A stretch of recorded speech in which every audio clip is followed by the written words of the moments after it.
Hey Scott, hey. In regards to this video response to your video dated ding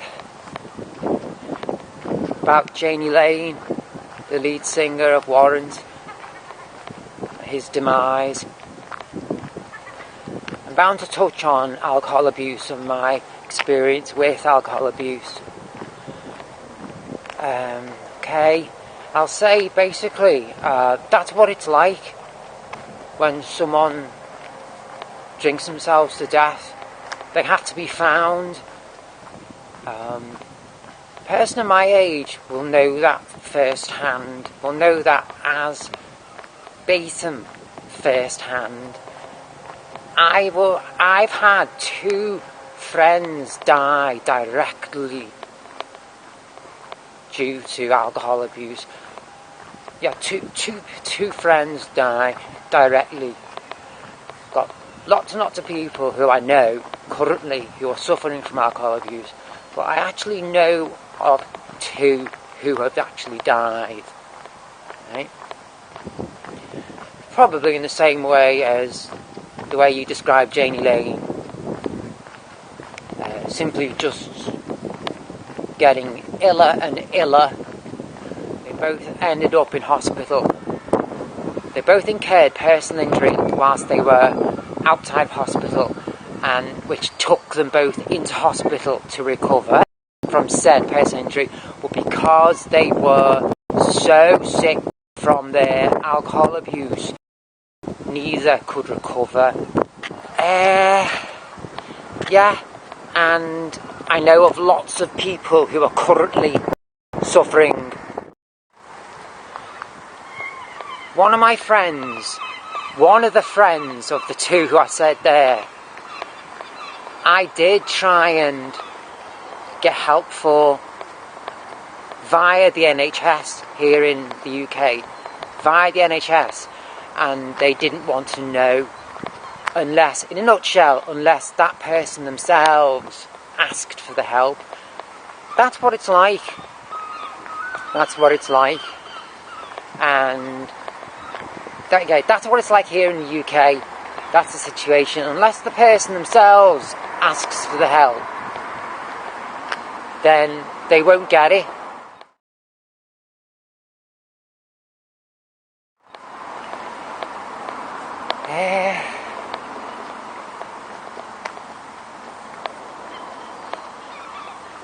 Right. Now, I will say that I was lucky. I got a trigger which enabled me to come off my drug of choice, and now to this day I am living each day without my drug of choice. And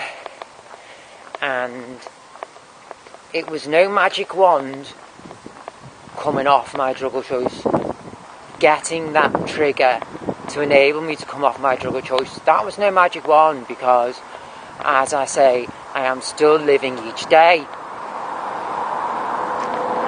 I think addicts need to realise that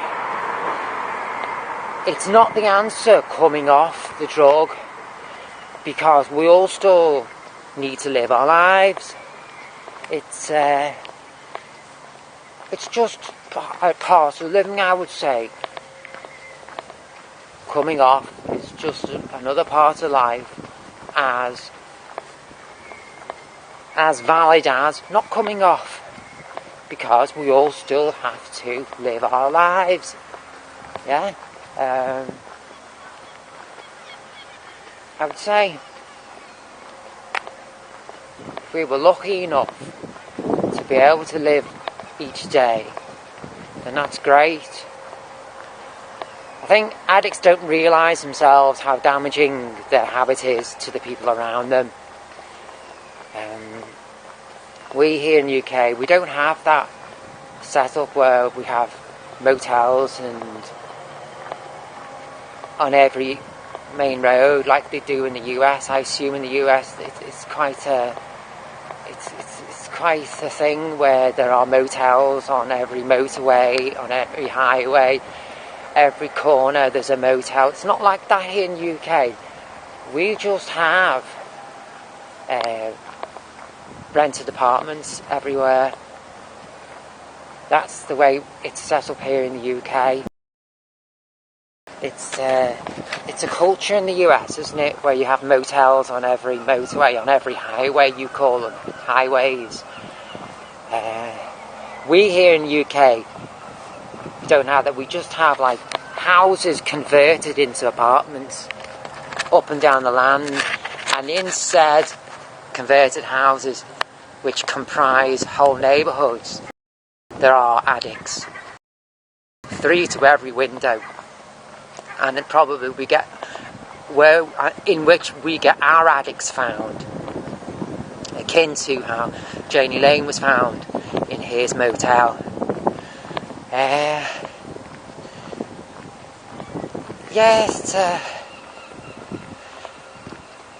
Addiction.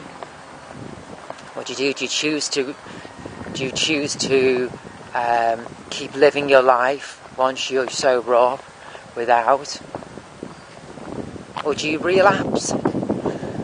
Now, I would say one of the main reasons why people relapse, I would say for sure to start with, it is the harder of the two, staying clean than getting clean. I think the key to that, staying clean, the key to people not being found in their homes, in their apartments, in their motels, flatlining, I think the key to that is having people around us.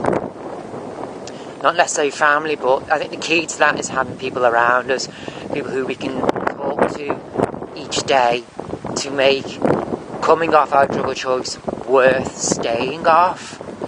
I think that's the key to us all not being found flatlined in our homes.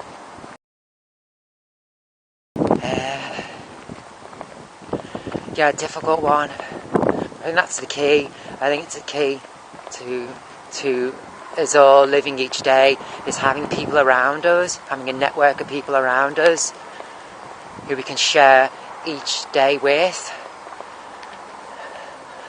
Probably Janie Lane, in this particular case, never had that. Akin to Michael Jackson, Marilyn Monroe,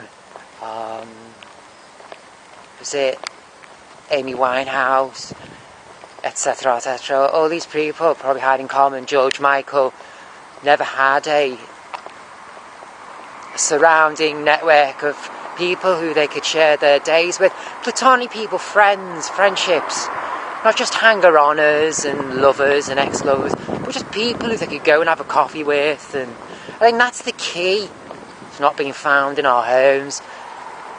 And people who aren't suffering addiction, these people to not have addictions themselves, who we are to share our lives with. If we have someone in our lives who have an addiction, then when we get rid of our addictions, it is essential that we boot them out of our lives. It just is. That's from the horse's mouth. Moi.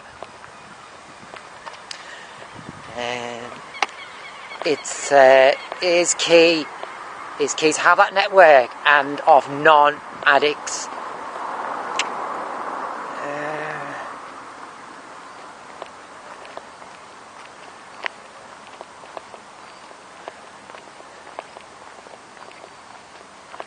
I would say I have become stronger each day I am sober. It's now a year and 8 months that I've been clean of everything, even smoking cigarettes, in a year and 8 months. And I have become stronger each day, and I have met people who I consider to be friends who I never had prior. Each day goes by, my life is completely different than it was prior to the year and 8 months ago. It does get more comfortable. The life daily life experience, it does become more comfortable with the strength I have gained from my sobriety. I have bumped into a few people who I used to know who are still addicts, and I have said to them, the quote I have said, I quote myself as saying, daily life becomes just easier to live without the addiction. It was from the horse's mouth to them. It does. Alright, cheers Scott. I watch your videos regularly. Thanks for making them.